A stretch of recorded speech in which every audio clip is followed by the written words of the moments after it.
শুভ সকাল সবাইকে আমন্ত্রণ জানাচ্ছি মেরিল স্প্ল্যাশ রাঙা সকাল অনুষ্ঠানে। আজ 4 মাঘ 1420 বাংলা 17 জানুয়ারি 2014 শুক্রবার। যখন সকালবেলা আসছিলাম পথে তখন মনে হচ্ছিল প্রকৃতির একদম অন্য একটি রূপ আমরা দেখতে পাচ্ছি। আমি শিওর রুমানুর সেরকম মনে হয় যে অবশ্যই। সারাদিনের ব্যস্ত ঢাকা আর ভোরবেলায় রাঙা সকালের জন্য যখন আমরা মাছরাঙার দিকে আসি তখনকার ঢাকার মধ্যে অনেকখানি তফাৎ। বিশেষ করে আজকে ছুটির দিন। হ্যাঁ, আজকে ছুটির দিন। ছুটির দিনে অবশ্য সারাটি দিনই রাস্তায় ভিড় একটু কম থাকে। তবে আমি বলছি প্রকৃতির কথা। তবে আমরা তো আসলে কনক্রিটের জঞ্জালে থাকি। তবে যারা সত্যি সত্যি প্রকৃতির কাছাকাছি থাকেন তারা নিশ্চয়ই প্রকৃতি নিয়ে নতুন করে ভাববার কিছুটা অবকাশ পান। এবং আজকে আমরা প্রকৃতি নিয়ে কথা বলবো।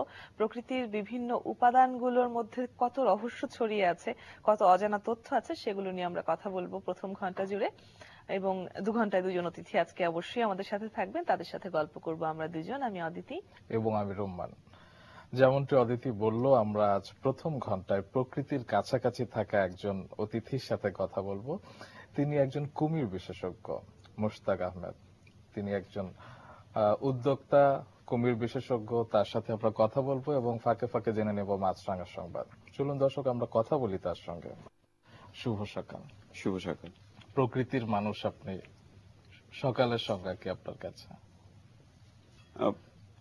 প্রকৃতির কাছের মানুষ যেহেতু বলেছেন, আমি সবসময় আর্লি রেজের, সকালবেলায় ঘুম থেকে উঠি।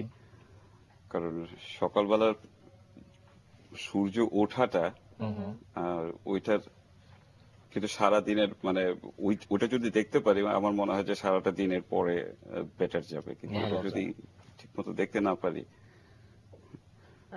তাহলে কেমন জানি লাগবে। প্রকৃতির প্রতি ভালোবাসা কি ছোটবেলা থেকেই ছিল? ওটা কখন থেকে হয়েছে আসলে বলতে পারবো না।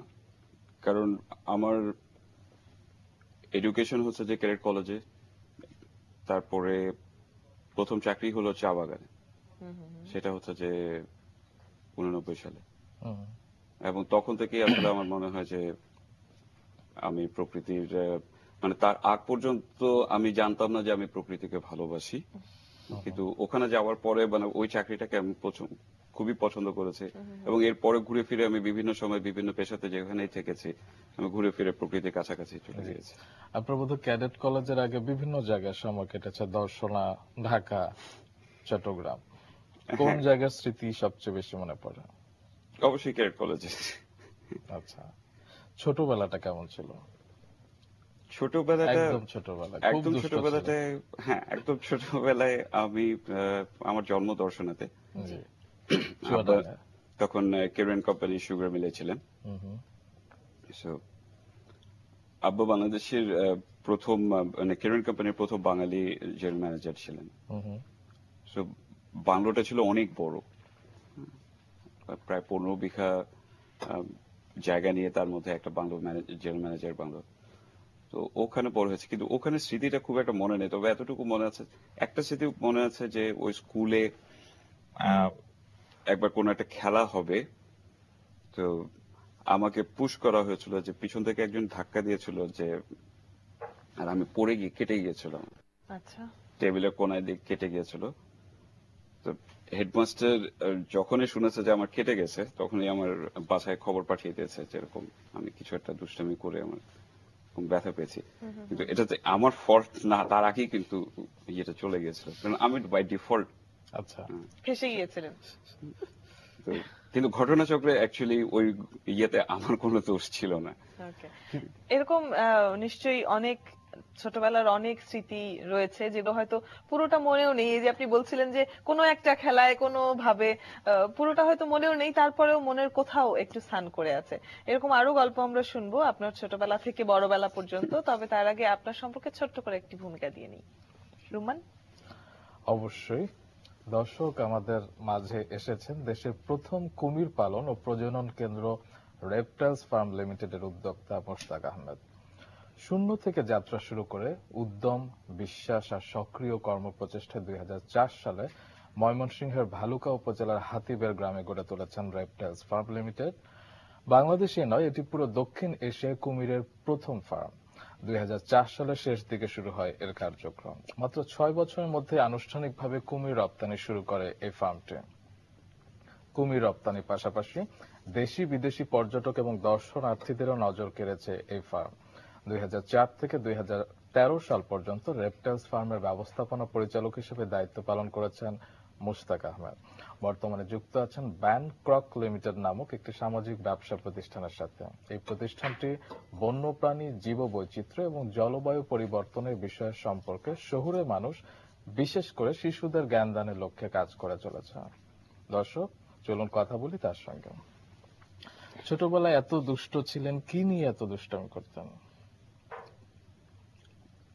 সেই প্রশ্নের উত্তর আসলে আমার আম্মা আব্বাও পাইনি, আমার শিক্ষকরাও পেয়েছেন বলে মনে হয় না।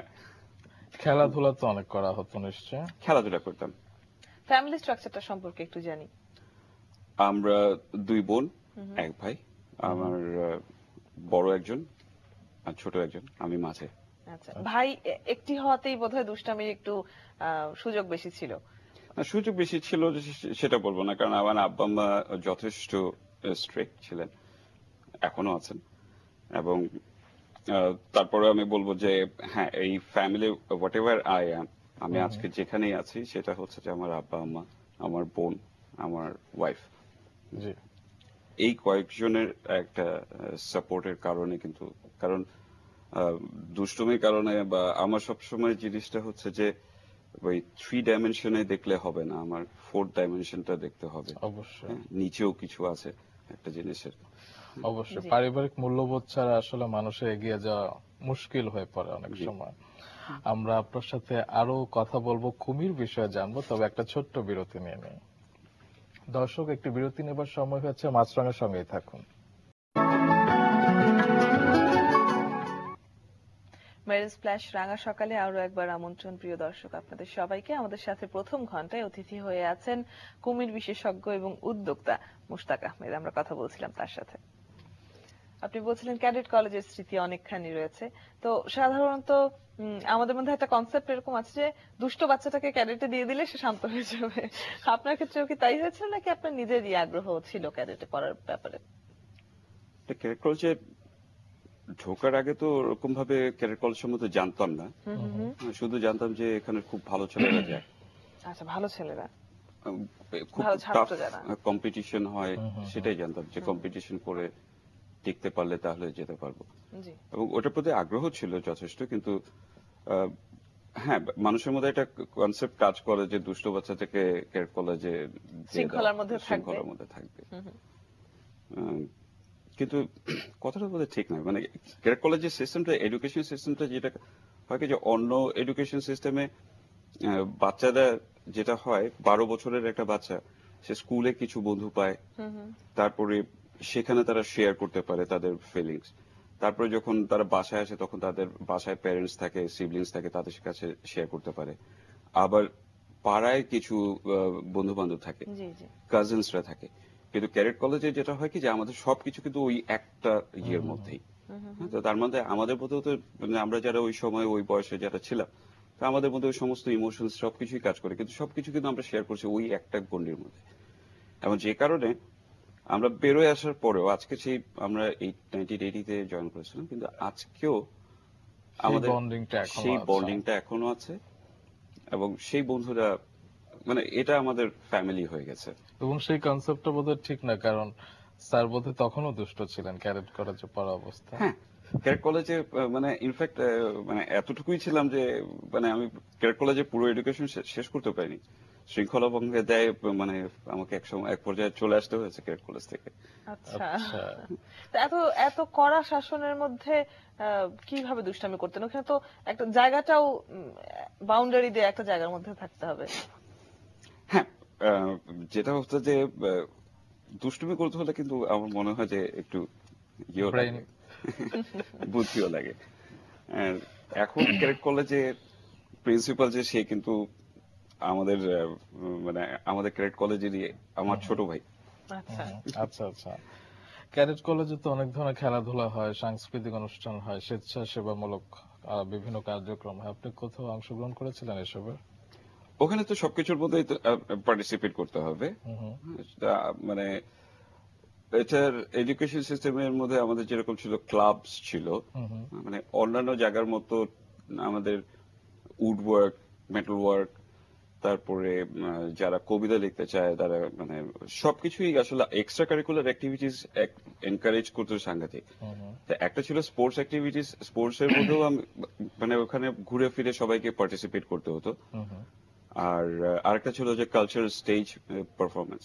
আচ্ছা। তো ওখানে মানে আমি এরকম টপ পারফর্মার কোথাও ছিলাম না, হ্যাঁ, দুষ্টুমি ছাড়া। সো আর বাকি সবগুলো জায়গাতেই আমি মিডিওকার, জাস্ট পার্টিসিপেট করতে হবে, আমি সেরকম ভাবে পার্টিসিপেট করতাম। তো ক্যাডেট কলেজ থেকে বেরিয়ে তারপর আপনার পড়াশোনা কোথায় ছিল? চট্টগ্রামে? হ্যাঁ, ক্যাডেট কলেজ থেকে আমি ইন্টারমিডিয়েট ম্যাট্রিক করেছি। জি। তারপরে ওই ফার্স্ট ইয়ার করার পরে তারপরে চলে আসলাম চিটাং কলেজে। আবার নতুন করে আরেকটা বন্ধু সার্কেল হলো। হ্যাঁ, কিন্তু স্টিল মানে নতুন বন্ধু হলেও আমার ওই ক্যাডেট কলেজের ওইটাই কিন্তু আসলে রয়ে গেছে। জি। আচ্ছা। তো তারপরে চিটাং কলেজ থেকে আমি ইন্টারমিডিয়েট করলাম 1986। তারপরে বিকম কমার্স কলেজ থেকে বিকম শেষ করে তারপরে তো বিকম পাশের আগেই বোধহয় চাকরি শুরু করেন আপনি। বিকম রেজাল্ট আউট হওয়ার আগে আসলে চাকরিটা পেয়ে গেছিলাম। কোথায়? চা বাগানে। ওটা ছিল আসলে বিকম পরীক্ষা দেওয়ার পরে তখন আসলে বিকমটা যখন দেই তখন মাথার মধ্যে ছিল যে এমবিএ করব অথবা সিএ করব, এরকম অনেক প্ল্যান ছিল। তো সিএ পড়তে ঢুকে আমাদের ফার্স্ট যখন চা বাগানে অডিট করতে পাঠালো, তো গিয়ে খুব মজা লাগলো। চা বাগানে অডিট করতে গিয়ে দেখলাম যে এখানে তো আমি অ্যাসিস্ট্যান্ট ম্যানেজার হিসেবে চাকরি পেতে পারি, আমার সেই যোগ্যতা আছে। তো চাকরিটা মানে চা বাগান এর আগে শুধু বইয়ে পড়েছি বা হয়তো সিনেমাতে দেখা, ওরকম সামনাসামনি আর এখানে চাকরি করতে পারবার দেখলাম যে অ্যাসিস্ট্যান্ট ম্যানেজারের যে ক্ষমতা সবকিছু দেখে, তো ওখান থেকে ঘুরে এসেই আসলে অ্যাপ্লাই করলাম একটা বাগানে, হয়ে গেল। চা বাগানে কাজ করেছেন দীর্ঘদিন, এমন দুই একজনের সাথে আমাদের কথা বলার সুযোগ হয়েছে, যেহেতু রাঙা সকালে সব ধরনের অতিথিরাই আসেন, সব পেশা থেকেই আসেন। তো এরকম শোনা যায় যে দেখতে খুব সুন্দর একটা নৈসর্গিক ব্যাপার তো রয়েছেই, প্রাকৃতিক ভাবেই খুব সুন্দর ছোট ছোট সবুজ টিলাগুলো, কিন্তু একটা সময়ের পর খুব বোরিং। তো আপনার ক্ষেত্রে কি সেরকম হয়েছে? হ্যাঁ, তা তো অবশ্যই হবে। মানে আমি যেই বাংলোটাতে আমার বেশি সময়টা কেটেছে সেটা হচ্ছে যে পুচি বাংলো। বাংলোটার নামই হচ্ছে পুচি বাংলো, সোনারূপা টি গার্ডেনের আউট ডিভিশন। সেখান থেকে আমার সবচেয়ে কাছের টেলিফোনটা ছিল 27 কিলোমিটার দূরে। আচ্ছা। সো আমি বোধহয় 2007 বা 8 সালে বোধহয় আমি বা তার উপরে 2008 বা 9 এরকম কোন এক সময় আমি আমার ওয়াইফকে নিয়ে গিয়েছিলাম ওখানে। কারণ ওই তখন গিয়ে দেখে যে মানে তখন ওখান থেকে আমি মোবাইল করতে পারছি, ইউজ করতে পারছি। আচ্ছা। এবং কিছুদিন আগে বোধহয় ওই বাংলোতে যে ছিল অ্যাসিস্ট্যান্ট ম্যানেজার, এখনকার যে অ্যাসিস্ট্যান্ট ম্যানেজার, তার সাথে আমার ফেসবুকে যোগাযোগ হচ্ছে। তো আই ওয়াজ থিংকিং যে মানে আমরা কোন সময় ছিলাম। কারণ আমার নিয়ারেস্ট বিয়েটা ছিল 3.5 কিলোমিটার দূরে, মানে আমার নেক্সট ডোর নেইবার, আমার ম্যানেজার থাকতো 3.5 কিলোমিটার দূরে। আচ্ছা। তো বাট একাকিত্ব কিছুটা বোধহয় থাকবেই। জি, আমরা আপনার এরপরেই তো আসলে প্রকৃতির সাথে আপনার প্রেম, তো সেই প্রসঙ্গটাতে আমরা একটু বিরতির পর ফিরি। দর্শক, সময় হলো ছোট্ট বিরতির, আশা করছি আমাদের ছেড়ে কোথাও যাবেন না। ফিরে এলাম ছোট্ট বিরতির পর মেরিল স্প্ল্যাশ রাঙা সকালে। ধন্যবাদ দর্শক আমাদের সাথে থাকবার জন্য। আমাদের সঙ্গে আছেন কুমির বিশেষজ্ঞ এবং উদ্যোক্তা মুশতাক আহমেদ, কথা বলছিলাম তার সঙ্গে।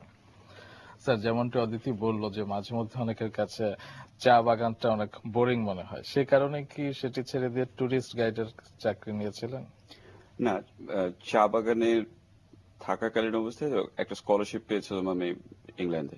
জি, পড়াশোনা, ওটা ছিল এগ্রিকালচার ম্যানেজমেন্টের উপরে 6 মাসের একটা।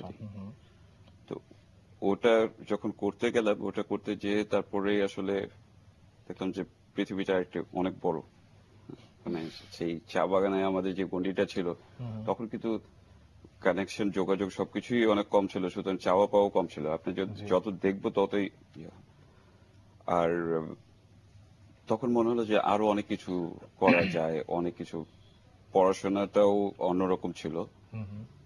তো তো সব মিলিয়ে আসলে মনে হয়েছে যে না, অন্য কিছু করা দরকার। মানে চা বাগানটা তখন আমার জন্য, মানে ওই এডুকেশনটা নেওয়ার পরে, ওই 6 মাসের এডুকেশন কোর্সটা করার পরে সো ফিরে এসে আসলে আর চা বাগানে জয়েন করিনি। আচ্ছা। টুরিস্ট আর- গাইড হিসেবে কাজ না, করেছেন। তখন সেটা হচ্ছে যে আমি 93 থেকে 94 এরকম সময় আমি একসময় 1 বছর আমি ঢাকাতে গার্মেন্টস কোম্পানিতে ছিলাম মার্কেটিং এক্সিকিউটিভ হিসেবে। সো অনেক ধরনের কাজ করেছেন তাহলে আপনি। তবে টুরিস্ট গাইড হিসেবে যে 1 বছর বোধহয় আপনি কাজ করলেন, সেই সময়টা নিশ্চয়ই উল্লেখযোগ্য, কারণ সুন্দরবনে যাওয়া আমার আসার। আমার অ্যাকচুয়ালি চা বাগানের ওটা ছিল একরকম এক্সপিরিয়েন্স। তারপরে 94 থেকে 96 সাল পর্যন্ত আমি জাতিসংঘের ওই যে উদ্বাস্তু বিষয়ক হাই কমিশনার, যেটা ইউএনএইচসিআর, ওখানে রোহিঙ্গা রিফিউজিদের সাথে কাজ করেছি 2 বছর। ওই 2 বছরের এক্সপিরিয়েন্সটা এটা ছিল একদমই অন্যরকম। আর অফকোর্স আমি সবচেয়ে বেশি পছন্দ করেছি যে ট্যুর গাইড হিসেবে কাজ করা। তবে সেই কাজটিও তো আপনি বেশি দিন করেননি। ট্যুর গাইড হিসেবে কাজটা বোধহয় আসলে খুব বেশি দিন করার মানে মানুষ করে না। কেউই এটা কেন ক্যারিয়ার হতে পারে না, এটা বিজনেস হতে পারে এরপরে। সো আমার যেটা মনে হয়েছে যে আমি ওটা করেছি। আর মানে 96 সালে আসলে যখন আমি চাকরিটা ছেড়ে দিয়েছি, জাতিসংঘের চাকরিটা ছেড়ে দিয়েছি কিন্তু বিজনেস করব। আচ্ছা। জি। আর কারণ তখন 96 সালে তখন একটা আর্টিকেল পড়েছিলাম জাকিরিয়া স্বপনের, যে ইন্টারনেটের উপরে। আচ্ছা। এবং তখন কিন্তু ওটা কিন্তু দেখি, মানে তখনও কিন্তু বাংলাদেশে ইন্টারনেট আসেনি। তো ওটা পড়ে আমার মনে হচ্ছিল যে আমি যদি ইন্টারনেট থাকে তাহলে আমার তো কোনো অফিসের দরকার নেই, I can do any business. সেটা ছিল 96 সালের ইয়ে। এবং চাকরি ছেড়ে দিলাম আমি, যে এই ইউএনএইচসিআর এর চাকরি কয়েকদিন আচ্ছা। পরে। স্যার, কুমির নিয়ে কাজ করার কথা কবে ভাবলাম এবং কেন? কুবি নিয়ে কাজ করার প্রশ্নটা এসছে ওই যে 2000 এর মাঝখানে তো কিছু মানে বিজনেসের চেষ্টা করলাম। বিজনেসের চেষ্টা করলে তো বিজনেস হয় না। আচ্ছা। সো অনেকগুলো লার্নিং এক্সপিরিয়েন্সের পরে আবার সেই দেখলাম যে চাকরি করতে হবে, মানে নিতেই হবে। তখন অ্যাকচুয়ালি এই ট্যুর গাইড হিসেবে 2001-এ আমি জয়েন করলাম গাইড ট্যুরসে। ওইখানে গিয়ে যখন কাজ করছি তখন দেখি যে মানুষের এত আগ্রহ বন্য প্রাণীর ব্যাপারে। ওখান থেকে আসলে তখন একজন আর প্রথম আমি কুমিরের বাচ্চা দেখেছিলাম করমজালে। সুন্দরবনের করমজালে একটা ব্রিডিং সেন্টার আছে, এবং আমার মনে হয় যে কোনো একজন ট্যুরিস্ট আমাকে বলেছিল যে কুমিরের ফার্ম হয়। ওকে। তার আগ পর্যন্ত কিন্তু আমার কোনো ধারণা নাই যে কুমিরের ফার্ম দিয়ে কি করবে। সেটাই, বাংলাদেশে তো এর আগে ফার্ম হয়নি, বাংলাদেশে কোনো ফার্ম নাই, আমি নিজেও দেখিনি। এই উপমহাদেশেও বোধহয় ছিল না। উপমহাদেশে মানে কি, এটা হচ্ছে যে প্রথম বাণিজ্যিক খামার, এটা প্রথম। হ্যাঁ, কিন্তু উপমহাদেশে যেরকম অনেকেই মাদ্রাজ ক্রোকোডাইল ব্যাংক নামে পরিচিত, সেটা হচ্ছে যে 72 সাল বা 73 সালে হয়েছে। বাট সেটা হচ্ছে কনজারভেশনের কারণে। আচ্ছা। আর অনেকেই যেটা ইয়ে করে সেটা হচ্ছে যে আমাদের কাছে থাইল্যান্ডে যেটা আছে, থাইল্যান্ডেরটা বেশিরভাগই হচ্ছে যে মূলত ওটা ট্যুরিজমের বেসড। তো আপনি প্রথম যখন শুনলেন কুমিরের ফার্ম হয়, এবং সভাপতি মাথায় প্রথম প্রশ্নটা এলো যে কুমিরের ফার্ম দিয়ে কি হবে, এটার ভবিষ্যৎ কি, কেন কুমির আমরা পালবো বা বিক্রি করব, বড় করব, তো সেগুলোর উত্তর খুঁজতে শুরু করলেন তখনই, নাকি ব্যবসার চিন্তাটা আগে করলেন? আমার আসলে ঠিক তখনই যে খুঁজতে শুরু করেছে তা না, তখনও কিন্তু আমার মাথার মধ্যে ছিল যে 2002 সালে আমি যখন চাকরিটা, মানে ট্যুর গাইডের চাকরিটা যখন ছেড়ে দিলাম, তখন আমার গুরু রমু রহিম চৌধুরী, আমার ক্যাডেট কলেজের সিনিয়র, 2 বছরের সিনিয়র, উনার সাথে এসে করলাম যে আমি কিছু একটা বিজনেস করব, এবং ওয়াইল্ড লাইফ নিয়ে, ট্যুরিজম নিয়ে। তো উনি তখন আমার শুনে উনি আমাকে বলল যে ক্রোকোডাইল ফার্মিং করো। তার আগ পর্যন্ত আমি চিন্তাও করিনি। তারপরে আমি বললাম যে আচ্ছা ঠিক আছে, ইন্টারনেটে নিয়ে ঘাটা শুরু করলাম। দেখলাম কুমির তখন ডিম পারে না বাচ্চা পারে সেটাও জানি না আমি, বিকজ আমি বায়োলজি পড়িনি আমি। আচ্ছা। কারণ আমার ইন্ডাস্ট্রিয়াল আর্টসের স্টুডেন্ট ছিলাম। তারপরে ওই ইন্টারনেট থেকে ঘাটতে ঘাটতে তারপরে ইয়ে করলাম যে তখন ওই রম ভাই আমাকে বললো যে you have to make this, যে একটা বিজনেস প্ল্যান দাঁড় করাতে হবে। তা আমি বিজনেস প্ল্যান দাঁড় করাতে করাতে রম্য ভাই দেশ থেকে চলে গেল। আচ্ছা, তারপর তারপরে আসলে যে বিজনেস প্ল্যানটা যখন তৈরি হয়েছে তখন একটা কম্পিটিশন হলো এখানে এটিডিপির ইউএসএ ফান্ডেড একটা কম্পিটিশন হলো যে অ্যাগ্রো বিজনেস প্ল্যান কম্পিটিশন, এবং তারা বললো যে তারা হেল্প করবে, যে তাদের ওই অ্যাডভার্টাইজমেন্টের মধ্যে ছিল যে যারা উইনার হবে তাদেরকে তারা হেল্প করবে, যে সেরা 10 জনকে। সেরা 10 জনকে, যে প্রজেক্ট ইমপ্লিমেন্টেশনের জন্য। জি, খুব ভালো সময়ে প্রতিযোগিতাটা হয়েছিল, হ্যাঁ, কারণ ব্যবসার জন্য আপনার একটা মূলধনের নিশ্চয়ই প্রয়োজন আছে। হ্যাঁ, ওরা মূলধন সাপোর্টটা হয়তো দিবে না, ওরা বলছে যে টেকনিক্যাল কারিগরি সহায়তা, Okay. অনেক কিছুই দরকার হয়, কারণ বিজনেস করতে গেলে শুধু টাকাটাই কিন্তু আসল না। হ্যাঁ, আরো অনেকগুলা। তবে কুমিরের ফার্মের জন্য বোধহয় বেশ বড় অঙ্কের টাকা প্রয়োজন। কুমির ফার্মের জন্য আসলে টাকার দিক থেকে যদি হিসাব করা হয় তাহলে বাংলাদেশের কনটেক্সটে টাকার দিক থেকে খুব বেশি টাকা না, সময়টা প্রচুর দরকার হয় এবং ধৈর্য। কুমিরের একটা এরকম না যে কুমিরের মানে টাকা দিলেই আমি I cannot just increase the production, এটা সম্ভব না। হ্যাঁ, যে বা এটার সবচেয়ে বড় জায়গাটা, যে জায়গাটাতে আটকানো, মানে অন্য জায়গাতে যেটা হচ্ছে যে আমি একটা গাড়ির ফ্যাক্টরি যদি থাকি সেটাকে অনেক বড় করে ইঞ্জিন বাড়িয়ে দিব বা মেশিন বড় করে দিব, যেটা গার্মেন্টস এর ক্ষেত্রে সম্ভব, যে আমি ক্যাপাসিটি বাড়িয়ে দিলাম। কিন্তু কুমিরের ক্ষেত্রে যেটা হচ্ছে কি, যে আমাকে কুমিরটা আনতে হবে, যে কুমিরের ডিম পাড়তে হবে। সো আমি প্যারেন্ট ক্রোকোডাইলটা কোত্থেকে পাবো? ওকে, এই এই বিস্তারিত ব্যাপারগুলো আমরা জানবো সংবাদ জেনে আসার পর। দর্শক, সময় হলো মাছরাঙা সংবাদের, আমরা চলে যাচ্ছি নিউজ স্টুডিওতে। অপেক্ষায় আছেন সাইমা। ধন্যবাদ সাইমা। আপনাকেও ধন্যবাদ রোমান। দর্শক, মাছরাঙা সংবাদ নিয়ে এলাম, এবার ফিরে এলাম মেরি স্প্ল্যাশ রাঙা সকালে। আছি মুশতাক আহমেদের সঙ্গে, একজন উদ্যোক্তা এবং কুমির বিশেষজ্ঞ। স্যার, আপনার কুমিরের প্রতি ভালোবাসার শুরুর গল্পটা শুনছিলাম, তারপর ব্যবসা শুরু করলেন কিভাবে? এখানে মাঝখানে আমি একটা প্রশ্ন করতে চাই। রুমান বলছিল কুমিরের প্রতি ভালোবাসা, তো ব্যাপারটা কি ভালোবাসা ছিল শুরুতে নাকি ভয় ছিল কিছুটা? কারণ কুমির তো বেশ একটি ভীতিকর প্রাণী। মানে প্রথমে আসলে ভয়ের চাইতে বা ভালোবাসার চাইতে আগ্রহ, বেশি ছিল, কৌতূহলটা ছিল অনেক বেশি। কিন্তু আপনার আশেপাশের মানুষরা কিরকম প্রতিক্রিয়া জানিয়েছিল? কারণ আমরা জানি যে গরু, ছাগল, মোষ এগুলো মানুষরা লাভ করে, কিন্তু কুমির আর কখনো শুনে। 2002 সাল থেকে, যখন থেকে আমি এটা নিয়ে চিন্তা করছি, তারপরে 2004-06 সাল পর্যন্ত বেশিরভাগ মানুষই আমাকে পাগল মনে করতো। মানে যারা কুমির জানতো না, কুমিরের মানুষের আগ্রহ এর আগে তেমন একটা ছিল না, হয়তো যে কোনো কারণেই হোক। আর আমি যখন কুমির নিয়ে যখন ইয়ে করতে গিয়েছি, তখন আমার তো প্ল্যান ছিল যে হচ্ছে যে কোন প্রাণী নিয়ে কিছু করব। তো বিভিন্ন প্রাণী নিয়ে যখন দেখছিলাম যে এটাকে যদি কেপটিভ সিচুয়েশনে রাখতে হয়, মানে বদ্ধভাবে যদি রাখতে হয়, চিড়িয়াখানা ভাবে রাখতে হয়, তাহলে কিরকম ভাবে রাখতে হয়, এটা কিন্তু ইন্টারনেটে সবকিছুই পাওয়া যায়, যে বাঘ, ভালুক, যে কোনো জিনিস। তা আমি দেখলাম কুমির পালাটা সহজ, অন্য যে কোনো ইভেন পাখি পালার চাইতে কুমির পালা কিন্তু অনেক সহজ। কুমির একটা খুবই ইন্টারেস্টিং অ্যানিমাল, কারণ এটা প্রায় 200 মিলিয়ন বছর ধরে এই পৃথিবীতে আছে।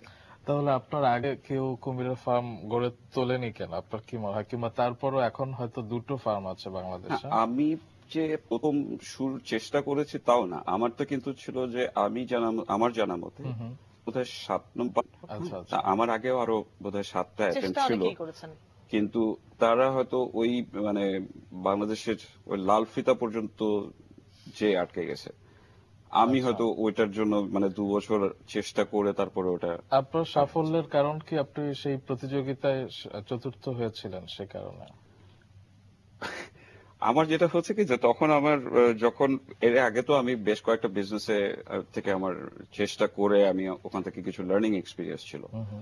সো এটা শুরু করতে গেছে, তখন আমি যেরকম আমার পারমিশন যেখানে দরকার, গভর্নমেন্টের পারমিশন দরকার, পারমিশন দেন। আমি যখন ব্যাংকে গিয়েছি তো বলছে আমার পান আছে, আমার জমি আছে, আপনার টাকা দেন। সো আই ওয়াজ জাস্ট মানে এভাবে করে করেই একজন ফুলিং অ্যারাউন্ড, এভাবে করে করেই আসলে আমাকে হ্যাড টু ম্যানেজ এভরিথিং। হ্যাঁ, বাট ডেফিনেটলি ওই সময় ওই কম্পিটিশনে উইন করে সেটার ব্যাপারটা আমরা শুনি। আপনি কবে গিয়েছিলেন? এটা 2003 সালের জানুয়ারি মাসে বোধহয় তারা ফ্লোট করেছিল, শুরু করেছিল। ইউএসএইড অর্গানাইজার ইউ এর একটা ওদের একটা প্রজেক্টের আন্ডারে ওখানে বোধহয় 250 ইয়ে ছিল, সাবমিট হয়েছিল, আচ্ছা, সাবমিট হতো। তারপর বোধহয় এপ্রিল মাসের দিকে ওরা বললো যে এটার পাওয়ার পয়েন্ট, মানে ওরা বললো যে প্রেজেন্টেশন, একটা জুরি বোর্ড ছিল 8 জনের, সো 8 জনের জুরি বোর্ডের সামনে প্রেজেন্টেশন দেওয়ার জন্য। So I was the only one যে তখন এগ্রিকালচার বিজনেসের উপরে একটা কম্পিটিশনে একটা পাওয়ার পয়েন্ট প্রেজেন্টেশন নিয়ে গেছি। জি। বাট ওটাও একটা বেশ ইয়ে ছিল, যে কারণ আমার মনে আছে যে আমি তখন খুব পুরোনো একটা কম্পিউটার ইউজ করতাম, আচ্ছা এবং প্রেজেন্টেশন তৈরি করার পরে তারপরে দেখি যে ওটা থেকে প্রেজেন্টেশনটা বের করার মতো কোনো ইউএস ডিস্ক ছিল, ফ্লপি হবে না। আর আমার কাছে তখন বোধহয় পেন ড্রাইভ যেগুলো। তো জাস্ট ইয়ের আগের দিন আমি পুরো কম্পিউটার ফুল হার্ড ডিস্ক নিয়ে রান জায়গা যে কোথায় আমি ওটা বের করতে পারি। আমার হার্ড ডিস্ক কম্পিউটারটা যেটা ওইটা আমি চাকরি ছেড়ে যে শুরু করবো টপ কম্পিউটারটা কেনা।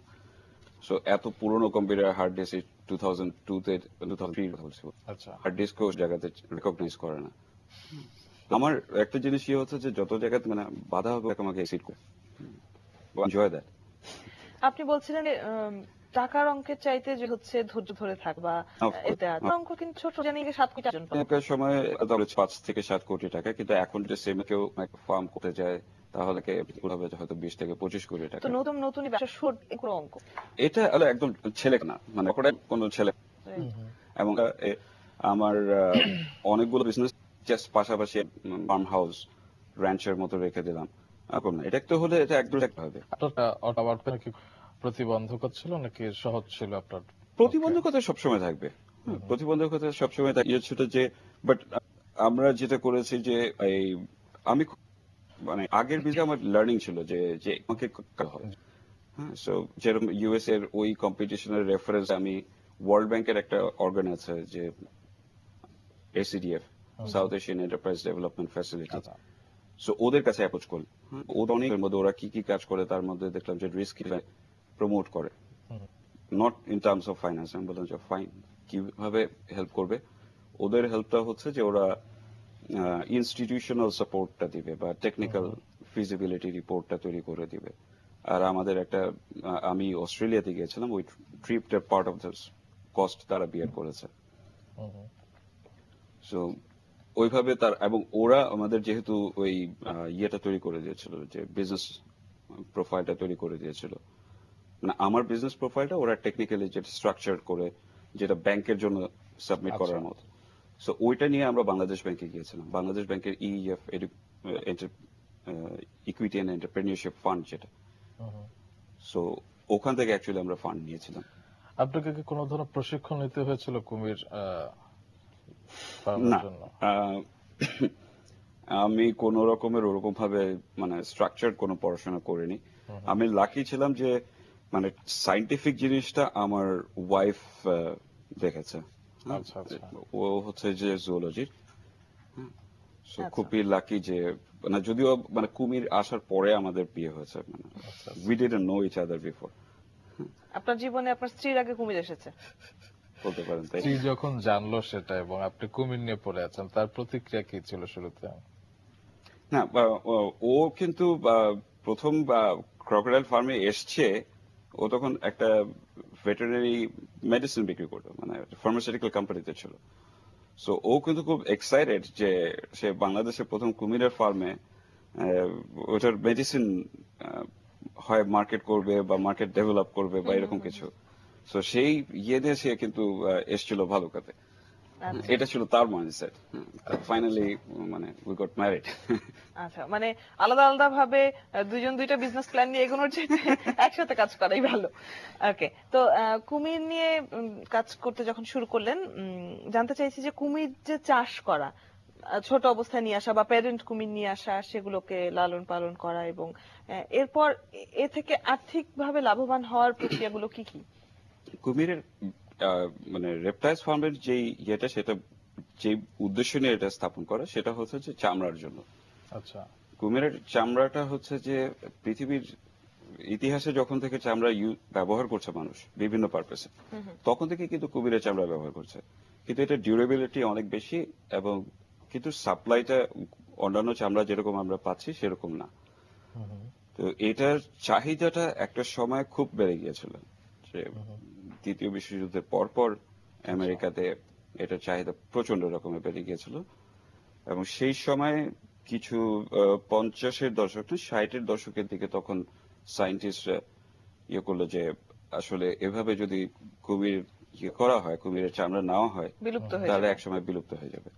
So, তখনই কিন্তু মানুষের মাথার মধ্যে আসে যে কুমিরের ফার্ম করতে হবে। তার আগ পর্যন্ত কিন্তু কুমিরের ফার্মের কুমির প্রয়োজন ছিল। বোধহয় আরো অনেক কাজে লাগে, পারফিউম এবং বেল্ট সেটা হচ্ছে এবং কি যে বিভিন্ন- মানুষের প্রত্যেকটা জিনিসেরই বাই প্রোডাক্ট যেগুলো থাকে সেগুলোর একটা ভ্যালু খুঁজে বের করা হয়।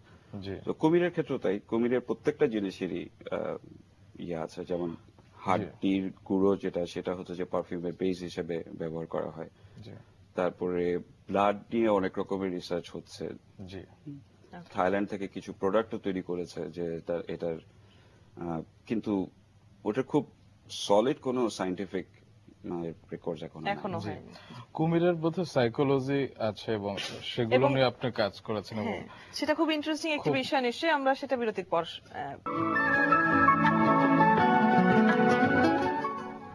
দর্শক, বিরতির পর আবারও ফিরে এলাম ম্যারেজ প্লাস রাঙা সকালে। রুম্মান এবং অদিতি আছে মুশতাক আহমেদের সঙ্গে, কুমির বিশেষজ্ঞ এবং উদ্যোক্তা। তাই কুমিরের সাইকোলজি নিয়ে কথা বলছিলাম। খুব ইন্টারেস্টিং কথা আপনি আমাদের ব্রেকের ফাঁকে বলছিলেন, দর্শকদের একটু বলুন। কুমিরের যে কুমিরকে মানুষ মনে করে যে কুমির একটা খুবই ভয়ঙ্কর প্রাণী, আর অ্যাকচুয়ালি কুমির খুব ভয়ঙ্কর প্রাণী। কিন্তু কুমির কিন্তু যখন মানুষকে আক্রমণ করে, সেটা কিন্তু নিজের আত্মরক্ষাতে আক্রমণ করে।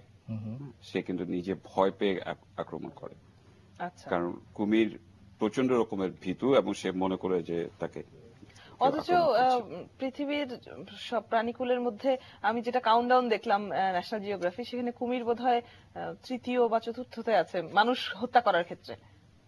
হ্যাঁ, কিন্তু যেটা হচ্ছে যে কুমিরের ওই অ্যাক্সিডেন্টটা অনেক বেশি হয়ে যায়, কারণ কুমিরের একটা লার্জ অ্যানিমাল, এটার ক্যাপাসিটি অনেক বেশি।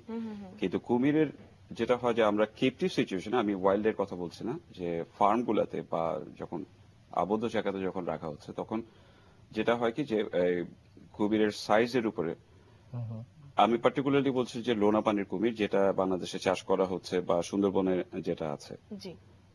সেটার সাইন্টিফিক নেম হচ্ছে যে ক্রোকোডাইলাস পরোসাস। আচ্ছা, তো এটা কিন্তু টেরিটোরিয়াল অ্যানিমাল, এটা নিজস্ব কিছু জায়গা লাগে যে বিচরণ ক্ষেত্র থাকবে। হ্যাঁ, তার মধ্যে অন্য কেউ আসলে পরে সে আক্রমণ করবে।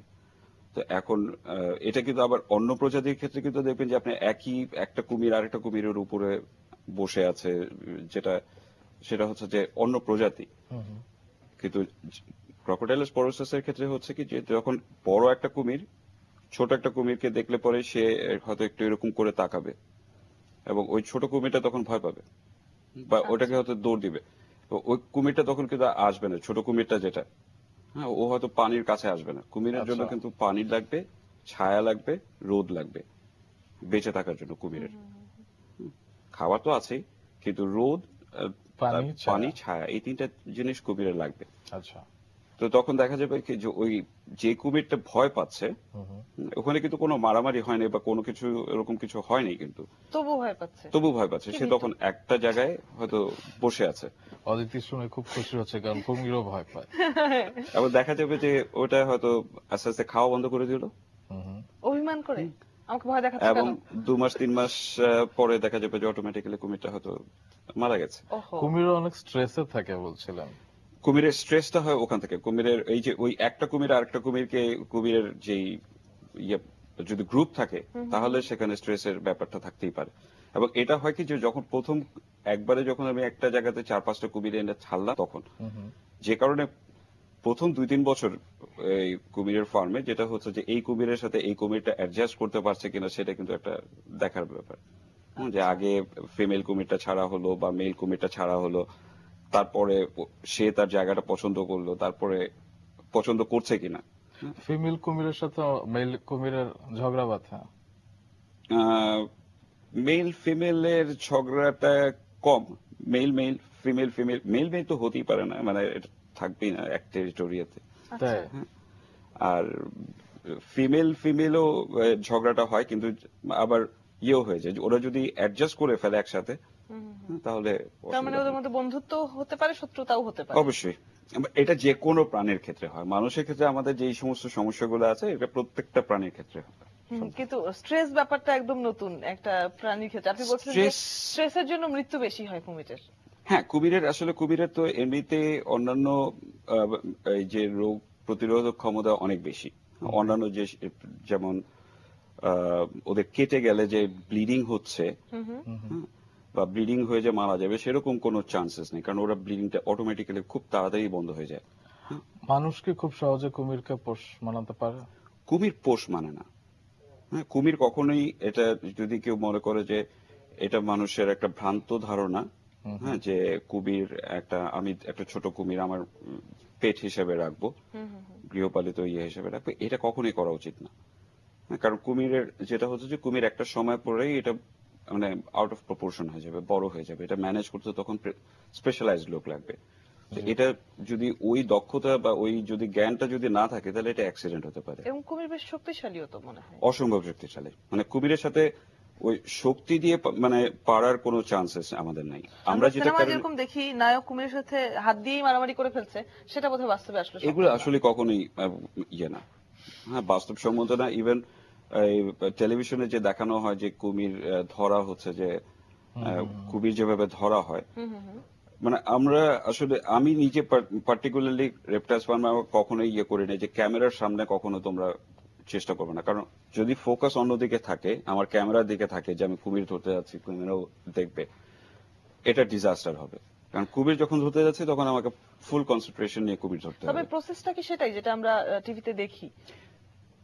এটার কোনো ধরা বাঁধা এরকম কোনো ফর্মুলা নেই আসলে, আচ্ছা। কিন্তু কুমিরটাকে আমার ধরতে হলে পরে কুমিরের উইক পয়েন্টস গুলো আমি জানি, আচ্ছা, হ্যাঁ, এবং কুমিরের বিহেভিয়ারটা আমি জানি, যে এই কুমিরটা, কারণ প্রত্যেকটা কুমিরের কিন্তু আলাদা বিহেভিয়ার আছে। হ্যাঁ, যে রেপটাস ফার্মেও যে যখন আমরা 75টা কুমির নিয়ে এসেছি, তো প্রত্যেকটা কুমিরকে কিন্তু আমরা মোটামুটি জানি যে এই কুমিরটা এদিকে এই জায়গাটাতে থাকতে পছন্দ করে, এই জায়গার কুমিরটা এরকম জায়গাতে থাকতে পছন্দ করে।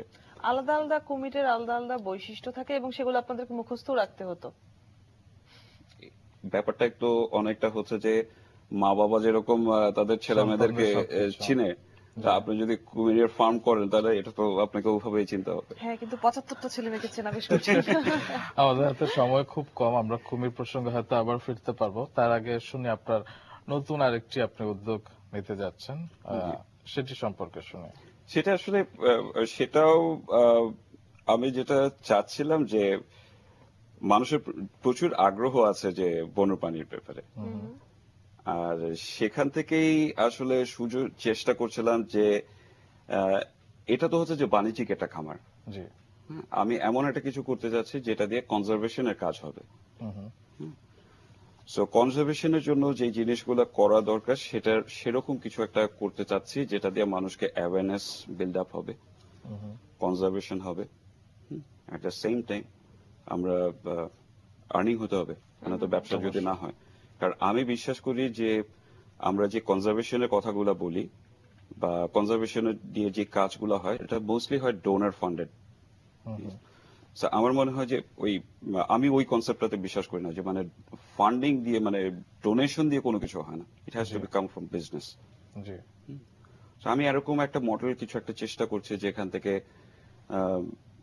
কর্পোরেট হাউসেস, সাধারণ মানুষ, ওয়াইল্ড লাইফ, কারণ সাধারণ মানুষের ঢাকা বা আশেপাশের মানুষের কিন্তু বন্যপ্রাণীর সম্বন্ধে কোনো ধারণাই নেই। জি। মানে ধারণাটা এমন একটা পর্যায়ে যেটা, জি। যেমন আমরা একটা সাপকে দেখলে পরেই মনে করি মেরে ফেলতে হবে। জি, যেমন আমাদের ধারণা ছিল যে কুমিরও ভয় পায় না। তো সেই ধারণাগুলো থেকে আসলে আমাদেরকে বেরিয়ে আসতে হবে। জি। চমৎকার। কুমির সম্পর্কে তো অবশ্যই নতুন অনেক কিছু জানা হলো, সেই সঙ্গে এই একটা মেসেজ নিশ্চয়ই আমাদের দর্শকদের কাছে পৌঁছে গেল যে নতুন কোনো কিছু করার উদ্যোগ যদি আসলে সাহস করে নেওয়া যায় বা সেই স্বপ্নটা যদি থাকে বুকের ভেতর, তাহলে বোধহয় এগিয়ে যাওয়া সম্ভব। অনেক ধন্যবাদ, আপনার সাথে কথা বলে খুব ভালো লাগলো এবং আমাদের দেশে যারা উদ্যোক্তা হওয়ার স্বপ্ন দেখছেন তাদের মধ্যে আজকে রাঙা সকালে যারা দর্শক ছিলেন তারা নিশ্চয়ই অনুপ্রেরণা পেলেন। অনেক ধন্যবাদ স্যার আমাদের অনুষ্ঠানে সময় দেওয়ার জন্য।